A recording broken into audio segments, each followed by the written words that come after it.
상안검은 보통 이제 좀 연세 드신 분들이 한다고 보면 되고요. 쌍꺼풀 수술은 보통 젊은 분들이 한다 이렇게 보시면 되겠죠. 쌍꺼풀 수술과 다시 할게요.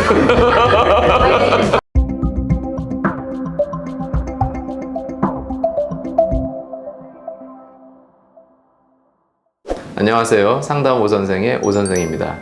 오늘 여러분들께 말씀드릴 내용은 쌍꺼풀 수술과 상안검 수술의 차이점에 대해서 말씀드리겠습니다.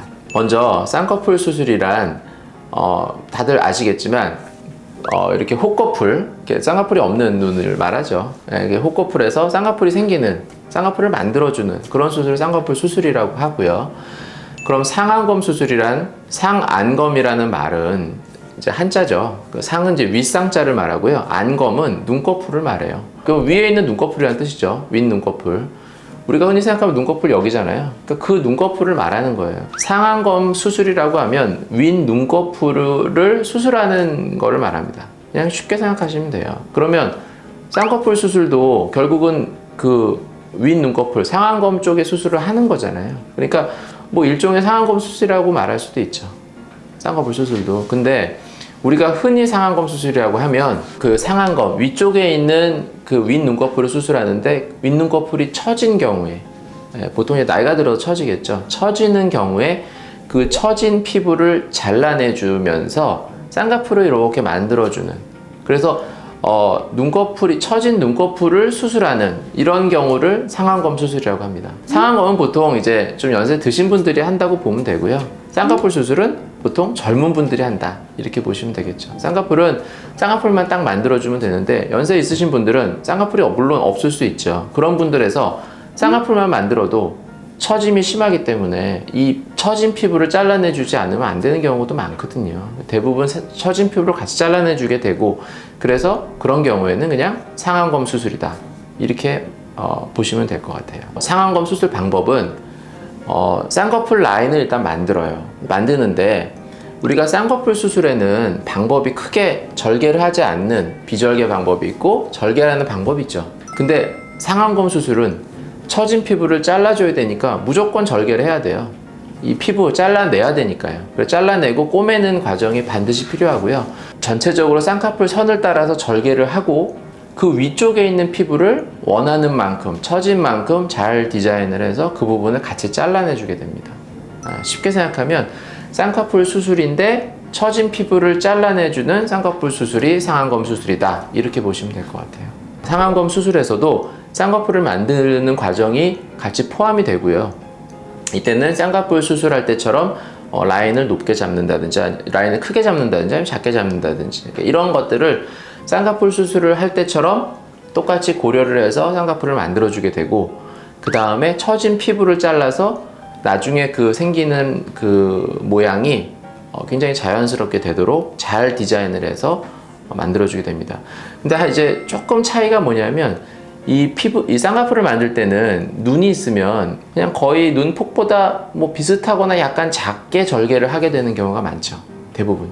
왜냐하면 쌍꺼풀을 만든다는 거는 겉에 있는 피부에 있는 그 진피 쪽과 속에 있는 그 건판이라는 딱딱한 구조를 이렇게 묶어주는 거거든요. 근데 그 속에 있는 건판이라는 구조는 이 눈폭을 벗어나지 않아요. 이 눈꺼풀에만 있으니까. 절개선도 당연히 눈폭보다 약간 작게 들어가는 게 일반적이죠. 쌍꺼풀 수술이라는 거는. 근데 상안검은 요 안에서만 자를 수는 없어요. 왜냐하면 대부분 처질 때 바깥쪽이 처지거든요. 이렇게. 그러니까 절개선이 쌍꺼풀 수술은 요 안쪽에서 끝나지만 상안검은 바깥쪽까지 약간 연장이 돼요. 여기 있는 부분을 잘라야 되기 때문에.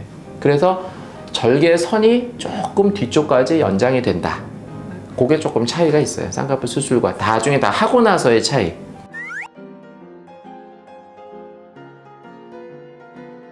내가 쌍꺼풀을 했다. 그런데 그 쌍꺼풀에 뭔가 문제가 있다. 어떤 뭐 쌍꺼풀이 풀렸다든지 아니면 쌍꺼풀의 양쪽 높이가 다르다든지 아니면 매끈하지 않고 좀 가다가 꺾인다든지 이런 어떤 쌍꺼풀 자체에 문제가 있는 경우는 그냥 쌍꺼풀 재수술이라고 보통은 말을 해요. 그쪽에 초점이 맞춰지니까. 근데 상안검이라는 얘기를 할 때는 보통은 그 부분보다는 처진 게 먼저 내가 주 어떤 수술의 목적이 되는 경우, 이제 피부, 처진 피부를 잘라주는 수술이 메인이 되니까 그런 경우는 상안검 수술로 이제 보는 거죠.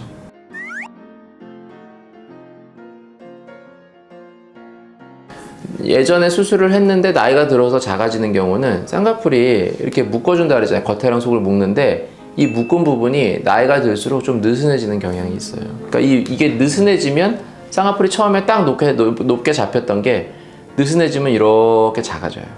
느슨해지는 거는 실제 볼 때는 작아졌다고 느껴져요. 라인이. 그런 경우가 첫 번째. 두 번째는 라인은 제대로 잡혀 있는데 위쪽에 있는 피부가 점점 처져 덮여서 라인을 덮는 경우, 이래도 작게 느껴지겠죠. 그러니까 이거는 상황을 봐야 돼요. 그래서 라인만 내가 다시 느슨해진 라인을 잘 다시 좀 더 단단하게 잘 강화를 해주면 그냥 좋아질 거면 이거는 쌍꺼풀 재수술 쪽으로 가는 거고, 라인은 잘 잡혀 있는데 위쪽에 피부가 처져서 덮이는 경우면 이건 이제 상안검 수술 쪽으로 가야 되겠죠.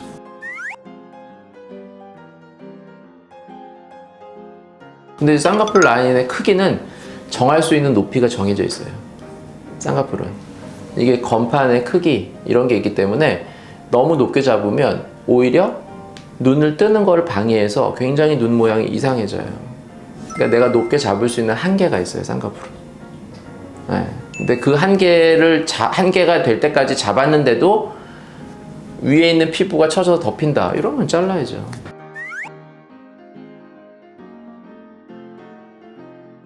그러니까 눈꺼풀이 처졌다는 거는 피부가 처지는 부분도 있어요.